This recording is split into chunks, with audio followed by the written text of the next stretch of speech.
Bienvenue donc à cette deuxième remise des prix des Trophées des Têtes Vertes. C'est un concours qui vise à récompenser et valoriser les projets réalisés dans les écoles primaires pour éduquer au développement durable. Les Trophées des Têtes Vertes en fait se déroulent en ligne, donc sur le site trophée.tête-verte.fr. Les enseignants s'inscrivent. Le jury composé de professionnels du développement durable et de l'éducation évalue les projets, rendent leurs copies et ensuite donc nous remettons les prix en main propre aux lauréats lors de la remise des prix à Paris. Le projet cette année consistait principalement donc à essayer de faire se rencontrer en fait deux héros de l'environnement.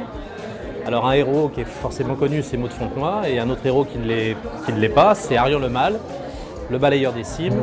Et comme support, on a pensé avec les enfants à la bande dessinée.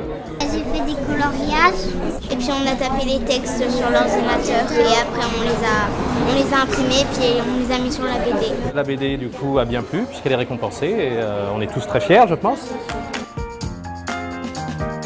Le projet très concrètement c'est d'amener les enfants une journée au musée Graines de Forêt. Ils sont repartis du musée Graines de Forêt avec un kit de semences professionnelles. Ils ont à faire pousser leurs arbres dans leur classe. Et les mairies rachètent ces arbres et l'argent fourni par la production de ces arbres sert à financer l'achat d'arbres pour le Sénégal l'année dernière, le Pérou cette année.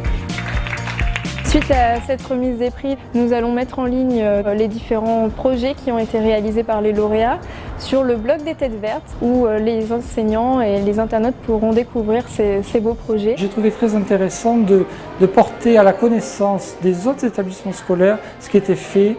C'est une sorte de boîte à idées numérique. Les Trophées des Têtes Vertes visent vraiment à valoriser ces projets qu'on ne connaît pas assez pour que l'éducation au développement durable devienne quelque chose de plus évident et facilement reproductible. Dans les gestes quotidiens, il y a des choses à faire.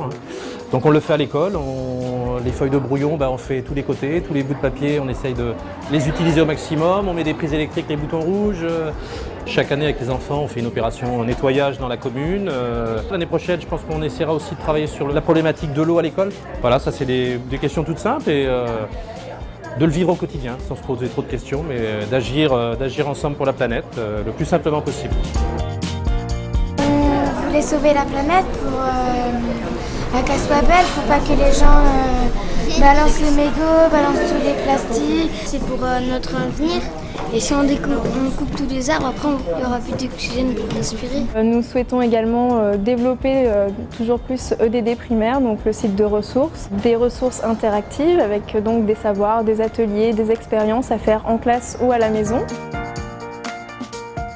La finalité d'un tel projet, c'est vraiment d'amener les enfants à réfléchir à ce que sera leur avenir, à les responsabiliser, mais c'est aussi et surtout notre mission à nous actuellement de les aider à concevoir un monde meilleur et utilisable pour encore de nombreuses générations. C'est notre responsabilité, c'est leur avenir. Le message, c'est celui qu'il y a en fresque dans notre école, qui est le message d'Arion et qui est notre planète mérite un effort. Nous donnons rendez-vous aux enseignants l'année prochaine pour une 3e édition des Trophées des Têtes Vertes.